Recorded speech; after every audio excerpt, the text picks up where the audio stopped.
Hi friends, நான் தான் உங்கள் ஜோதிடர் ஜெயக்குமார் பேசுகிறேன். குரு வக்ர பயிற்சி, அதிசார பயிற்சி அனைத்து ராசிக்காரர்களுக்கும் எப்படி இருக்கும் அப்படிங்கிறத பற்றி தான் இந்த பதிவில் நம்ம பார்க்க போகிறோம். பொதுவாகவே குரு அப்படிங்கிறவர் ஒரு சுபகிரகம். சில ராசிக்காரர்கள், அதாவது ரிஷபம், துலாம், இவர்களுக்கு பார்த்திங்கன்னா அந்த பகைப்பெற்ற ராசிக்காரர்களுக்கு கொஞ்சம் கெடுதல் பண்ணுவார் அப்படின்னாலும் அது அதனுடைய தன்மைகள் அப்படிங்கிறது பார்த்திங்கன்னா ஓரளவு ஃபஸ்ட்டு கெடுதல் இருந்தாலும் போக போக எண்ட் ஆஃப் தி டைமில் ஒரு நன்மைகளை கொடுத்துட்டு தான் போவார். அந்த அளவுக்கு ஒரு வலிமை பெற்ற கிரகம் சுப கிரகம் அது பார்த்திங்கன்னா அது குரு பகவான் தான். இந்த குரு பகவான் பார்த்திங்கன்னா மிதுனம் ராசியில் இப்போ இருக்கார். அக்டோபர் 19 அப்படின்னு பார்த்திங்கன்னா முன்னோக்கி பயணிக்கிறார். அதாவது ஆக்சுவல் டிரான்சிஸ்ட் கிடையாது, இது குறுகிய கால ஒரு நிகழ்வுகள். அதிசாரம், அதாவது நம்ம ஆக்சுவலாக போகிறதுக்கு முன்பாகவே ஒரு ட்ரையல் பார்ப்போம் இல்லையா, அந்த மாதிரி கடகம் ராசிக்கு வராருங்க அக்டோபர் 19. அப்போ இருந்து ஒரு நவம்பர் 11 வரைக்கும் ஏறக்குறைய அங்கே தான் இருக்கார். அதற்கு பிறகு வக்ரகதி எடுக்கிறார். கடகம் ராசியிலே வக்ரகதி எடுத்து டிசம்பர் 4 பார்த்தீங்கன்னா எங்கே வர்றாரு, மறுபடியும் மிதுன ராசிக்கு வந்து வக்ர நிவர்த்தி அடைவது இல்லை, வக்ரமாகவே இருக்கிறாரு. ஏறக்குறைய மார்ச் மாதம் 11 வரைக்கும் அங்கே வக்ரமாகவே நீடிக்கிறார். ஸோ இதனுடைய இம்பேக்ட் எப்படி இருக்கும் அனைத்து ராசிக்காரர்களுக்கும் மேஷம் முதல் மீனம் வரை அப்படிங்கிறத இந்த பதிவில் நம்ம பார்க்க போகிறோம். ஸோ ஒவ்வொரு ராசிக்கும் என்ன தன்மைகள், என்ன நன்மைகள், என்ன பலாபலன்கள், என்ன ஒரு நெகட்டிவான ஆஸ்பெக்ட்ஸு, இது எல்லாமே எப்படி இருக்கும் அப்படிங்கிறது பார்க்குறதுக்கு முன்பாக நம்மளுடைய சேனலை வந்து முதன்முறையாக பார்க்குறவங்க, இது வந்து அடிக்கடி சொல்லக்கூடாது தான் சொல்கிறேன், முதன்முறையாக பார்க்குறவங்க சப்ஸ்கிரைப் பண்ணிவிட்டு வாங்க. அதே சமயம் நம்ம தினமும் லைவில் தான் வரோம். லைவில் வந்து ஒரு ஜாதகத்தை ஒரு கேள்வி அப்படிங்கிற இதில் சூப்பர் சாட் அமைப்பிலே நம்ம வந்து உங்களுக்கு பதில் சொல்லிகிட்ருக்கிறேன். ஸோ அங்கேயே வாங்க, வந்து உங்களுடைய கேள்விகளை போடுங்க. நம்ம முடிந்த வரைக்கும் அனைத்து கேள்விகளுக்கும் நம்ம பதில் சொல்ல முற்படுகிறேன். சரிங்களா? இது இந்த பதிவு உங்களுக்கு பிடிச்சிருந்தா லைக் பண்ணுங்கள், ஆரோக்கியமான கமெண்ட் கொடுங்க. உங்கள் தனிப்பட்ட முறையில் ஜாதகம் பார்க்கணும் அப்படின்னு நீங்கள் விருப்பப்பட்டீங்கன்னா ஸ்க்ரீனில் இருக்கிற என்னுடைய வாட்ஸ்அப் எண்ணிற்கு காண்டாக்ட் பண்ணுங்கள், மெசேஜ் பண்ணுங்கள்.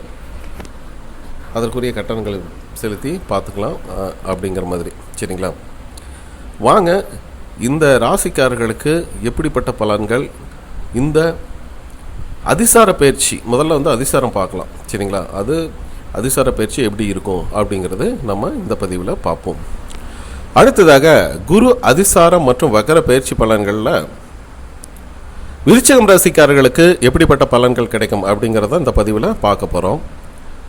ஏற்கனவே விருச்சிகம் ராசிக்கு 7, 8ஆம் இடத்துல குரு பகவான் இருக்கார். ஓகேங்களா? ஸோ விருச்சிக ராசி பொறுத்த வரைக்கும் பார்த்தீங்கன்னா மிதுனம் ராசி 8ஆம் வீடு, 8ஆம் இடத்துல குரு பகவான் இருக்கார். அங்கே இருக்கும்போது சில தொந்தரவுகளையும் தேவையில்லாத ஒரு மன அலைச்சல்கள், உளைச்சல்கள் எல்லாமே கொடுத்துட்டு இருந்துச்சு. ஒரு நோய் நொடி, ஒரு ஹெல்த்தில் இஷ்யூஸ், இந்த மாதிரியெல்லாம் இருக்குது. இடமாற்றங்கள் அப்படி சந்திச்சிருப்பீங்க.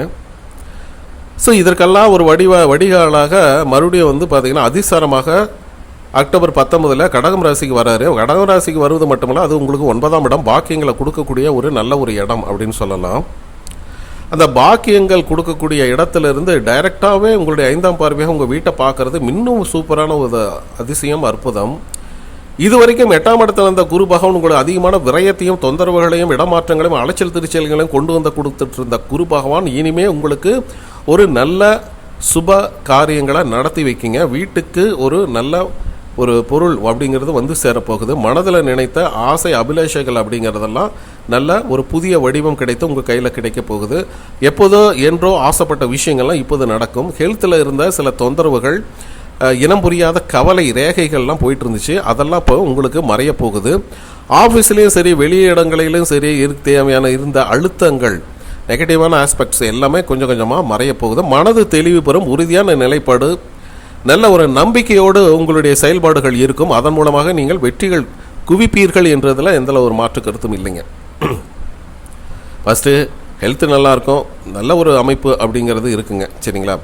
ரெண்டாவது பார்த்தீங்கன்னா உங்களுடைய 3ஆம் இடத்தை பார்க்குறாரு. முயற்சி ஸ்தானம் அப்படிங்கிறது எந்த அளவுக்கு நீங்கள் சுணங்கி ஒரு முயற்சிகளே இல்லாமல் எந்த முயற்சியும் எல்லாம் தோல்வி அடையுதுப்பா அப்படின்னு நினச்சிட்டு மனசில் ஒரு அழுத்தத்தோடு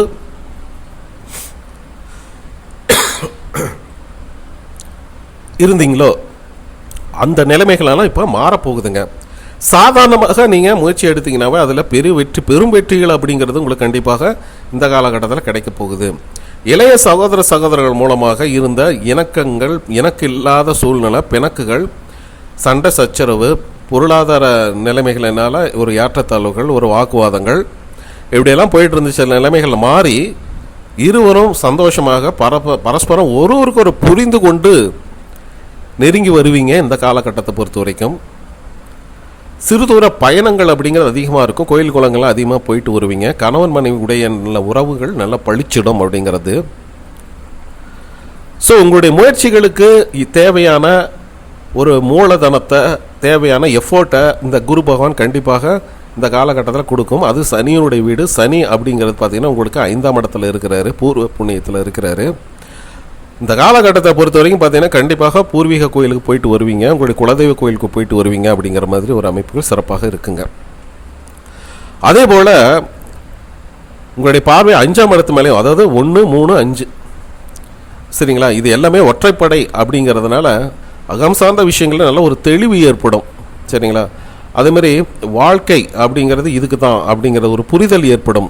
பணங்காசு மட்டும் வாழ்க்கை இல்லை, நல்ல ஒரு மனிதர்கள், நல்ல ஒரு நன்மை, அது நமக்கு மேலே அக்கறை எடுத்து கொள்பவர்கள், இவர்கள்ட்ட நீங்கள் நல்ல ஒரு இதுவரைக்கும் பார்த்தீங்கன்னா எடுத்தறிஞ்சு பேசிட்டு பாரமுகமாக இருந்தவங்கெல்லாம் பார்த்தீங்கன்னா உங்களை தேடி ஓடி நாடி வருவாங்க அப்படிங்கிறதுல எந்த வித மாற்று கருத்தும் இல்லைங்க. ஸோ 5ஆம் இடங்கிறது ஒரு வளர்ச்சி.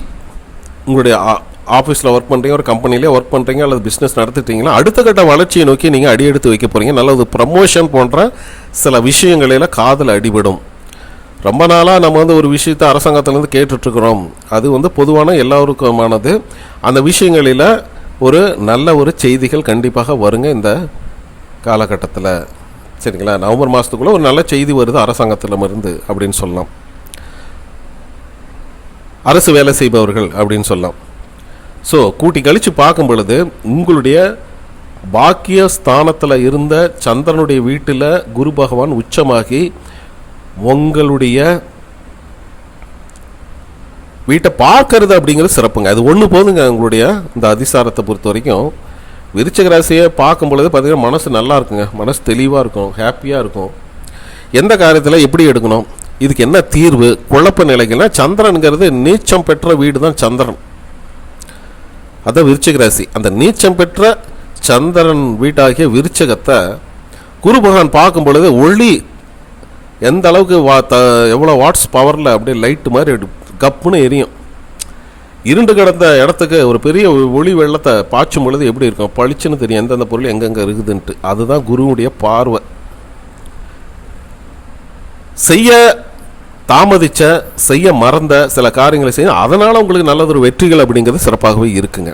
சரிங்களா, இந்த குரு பயிற்சி, அது குரு அதிசார பயிற்சி பொறுத்த வரைக்கும் உங்களுக்கு ஓரளவு நல்ல முன்னேற்றத்தை கொடுக்கும். அந்த வக்ர பயிற்சி நவம்பர் 11லேருந்து உங்களுடைய ஜாதகத்தில் குரு பகவான் வக்ரமாக இருக்கும் பொழுது பார்த்தீங்கன்னா இன்னும் பல்மடங்கு நன்மைகள் மார்ச் மாதத்துக்குள்ளே நீங்கள் உங்களுக்கு அதிகமாக வரும் அப்படிங்கிறது தான்.